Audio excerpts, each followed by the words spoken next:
If you grew up black in the 1970s, you already know the world looked completely different. No internet, no smartphones, no Bluetooth speakers. Just vinyl spinning in the living room, the smell of Afro sheen in the air, and the entire neighborhood somehow knowing your business before you even got home. And today, we're going on a journey back in time, not through history books, not through documentaries, but through real memories.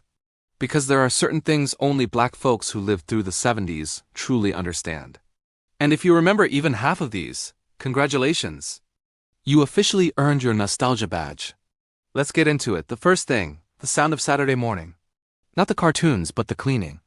Because in a black household in the 70s, Saturday morning didn't start with cereal.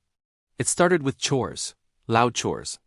You woke up to your mama blasting Earth, Wind, and Fire at full volume while she was already 3 rooms deep into cleaning. She didn't need a microphone, she just yelled your name through the house and somehow the acoustics carried like she had a PA system. And if you thought you were going to sleep in? Nope. Not with the sound of a vacuum from Sears practically knocking on your bedroom door. And speaking of sounds, if you grew up black in the 1970s, you remember the comb drawer. That drawer that had every hair tool known to humanity. The hot comb your grandma used on the stove, not the electric version, the real one. You remember sitting in the kitchen, praying the comb was cool enough, and not straight out the fire.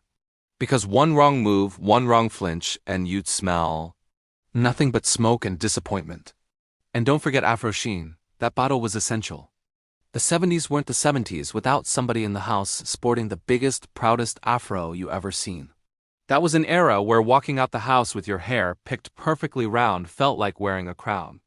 But the 1970s black experience wasn't just hair, it was community. And nobody did community like black folks in the 70s. The entire block was family.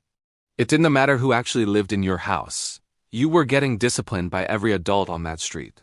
Misbehave 1 block over? Your mama knew before you got home, because Karen from down the street. She wasn't calling your mom, she was walking to your house to snitch. When you grew up black in the 70s, privacy did not exist. Not because people were nosy, but because people genuinely cared. Neighborhoods were ecosystems. Kids played outside until the streetlights came on. And if you didn't come home the second those lights flickered on, someone was checking on you whether you liked it or not. And if you grew up in that era, then you remember the fashion. Lord, the fashion. Bell-bottoms so wide you could smuggle groceries in them. Platform shoes that turned every sidewalk into an obstacle course. Suits so colorful and sharp you could hurt somebody just by walking by. And the materials, polyester, rayon, and whatever synthetic magic created shirts that didn't wrinkle no matter how much you washed them. And we can't talk 70s black fashion without talking about the leather jackets. Those heavy, hot, beautiful jackets that made you feel like you were stepping out of a magazine ad.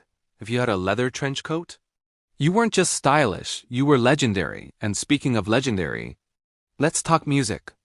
Because black music in the 70s wasn't just good, it defined the decade. You remember hearing Marvin Gaye coming out of someone's window while walking to school.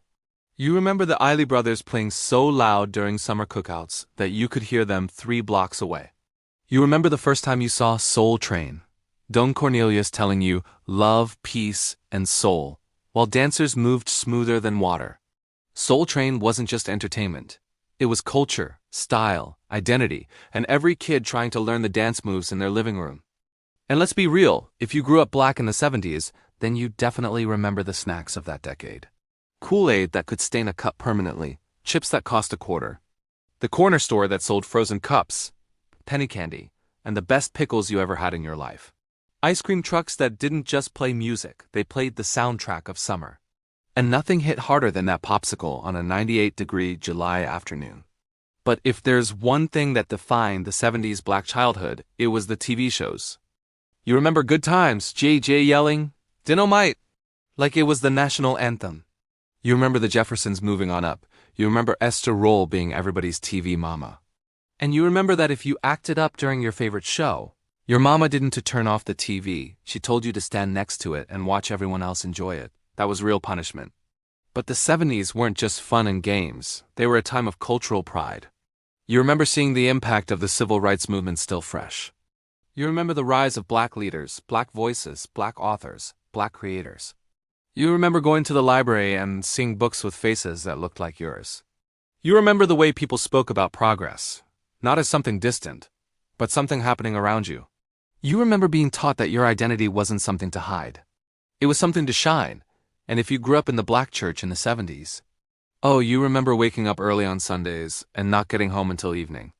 The church wasn't just a service, it was an entire social calendar.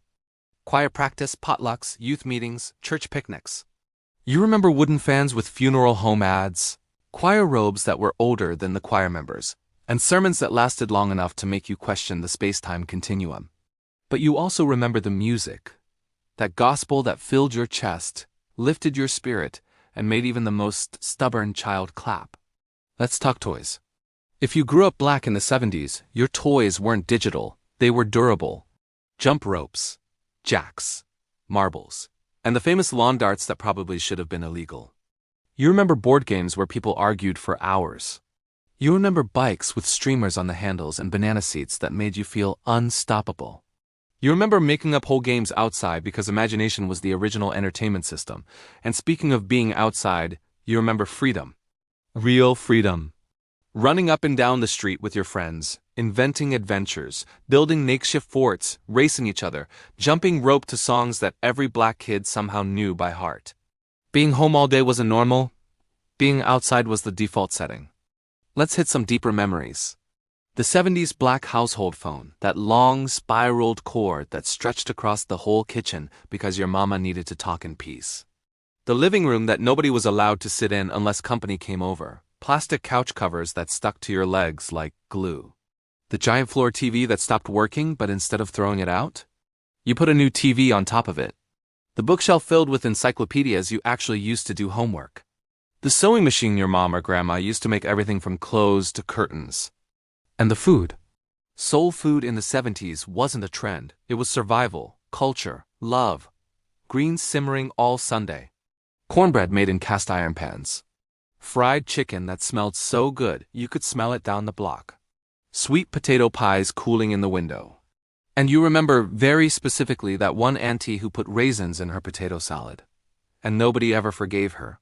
We could go all day. The corner barbershops where debates lasted longer than haircuts.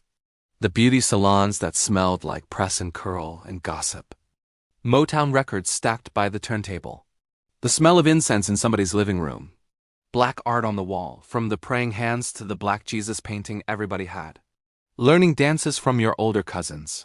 Hearing your grandparents talk about how things used to be. Feeling proud of who you were, even in a world that didn't always understand you.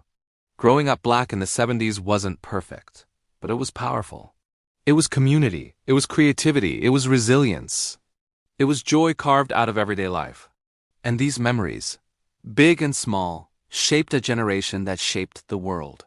So if even one of these made you smile, welcome back. And if you want a part 2, just say the word, because we've only scratched the surface. And if you're watching this, make sure to hit like, subscribe, and drop a comment telling us which memory hit you the hardest. Because these stories, these moments, these pieces of history, they deserve to be kept alive.